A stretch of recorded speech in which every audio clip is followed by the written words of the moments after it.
Okay, episode 8, and I'm finally back in my setup so I can actually make a video now instead of watching the episode and mulking that I don't get to make a video. But anyways, yeah, episode 8 is upon us, and the interesting thing is that they skipped 2 entire chapters for this episode, which I think I have mixed feelings on, because on one hand I'm okay with skipping one of the chapters, but I think the other chapter that they skipped over was pretty important just in terms of storytelling. So I'll just go over those. I'll just be mainly going over those 2 chapters that they cut out from the anime. Although, hey, maybe they'll include it in episode 9. But, anyways, so I also missed episode 6 and 7 because I wasn't able to record the past few weeks, but my thoughts on them are generally shared with my thoughts on this episode, which are that the pacing I think is still fine for the most part. The pacing itself is fine. It's just that the animation itself continues to be a bit too still and lacking impact with a lot of shots and scenes, as well as the anime's direction in terms of directing, because a lot of things are, in fact, not giving enough time to let them play out, like specific moments and such. Anyways, for episode 6 and 7, yeah, Urek Mizuno, my goat. So that's all I gotta say. Mizuno, a goat. The fact that he's impressed with Viole, very, very good.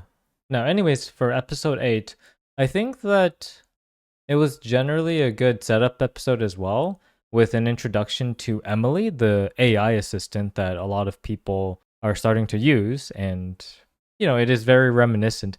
It's interesting looking at Emily from the perspective of 2024 because of all of the AI boom that we've been getting recently with ChatGPT, with Copilot, which I use at work now, funnily enough. And just AI assistants in general are making a huge, huge impact on the world. It basically behaves similarly to what we see in Tower of God because Emily is trained on human data. It's trained on the messages that she receives and responds with. Yeah, it mimics exactly what we see in real life, with the twist that Emily's an actual human that's supposedly going through some dark experiment to becoming this AI knowledge embodiment. Which, maybe to SIU's credit, maybe that's what's happening in the real world as well. But who knows? Who knows?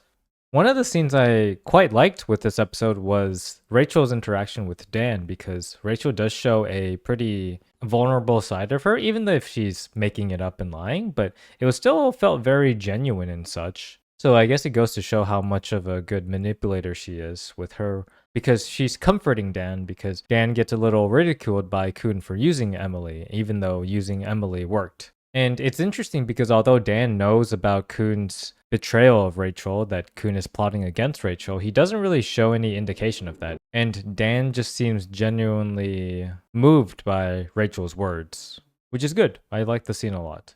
And then with Viole and Wangnan's side, they do a pretty good teamwork with using lighthouses and Yiwa's attacks to finish off the fodder enemies. I think the main things to note are that Quartro and Chang, they're one of the strongest E rank regulars, so even though they lost the test, it was mainly because of their teammates that lost.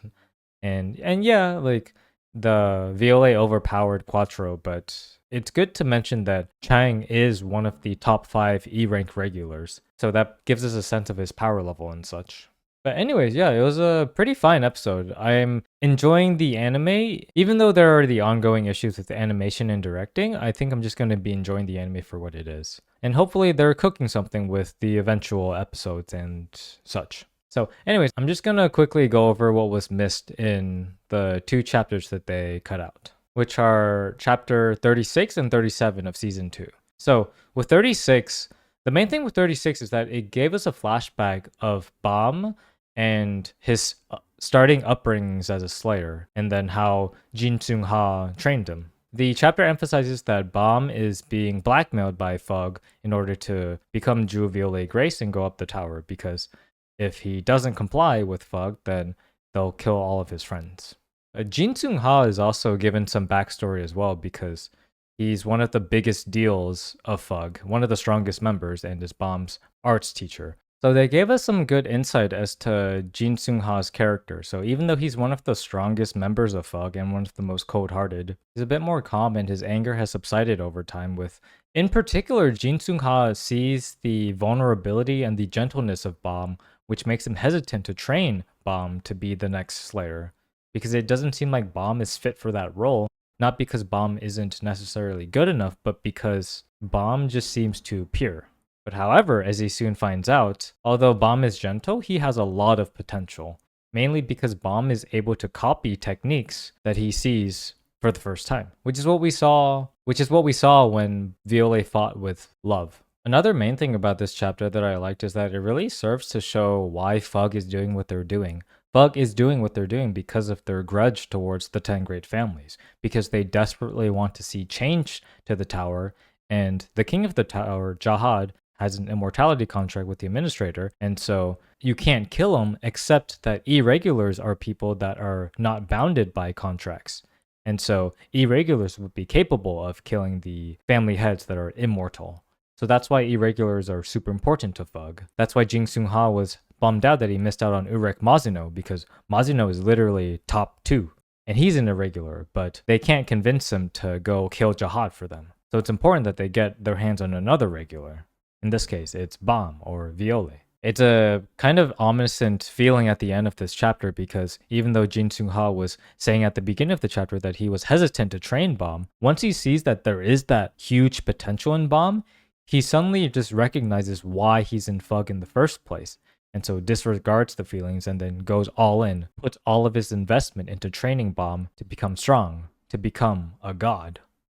Now, chapter 37, the next one, which is kind of related to the previous one, because mainly it is about the 77th floor, because it's about Urek Mazino's organization, Wo Haik Song. And this is continuing off Leroy's journey from season 1, because he knew that there was something amiss with the floor of tests, and so he travels all the way up to the 77th floor, which because he's trying to get to the bottom of exactly what's going on in the tower. What is fishy? What is going on here? And it took 6 years for him to get here, even though he's a ranker.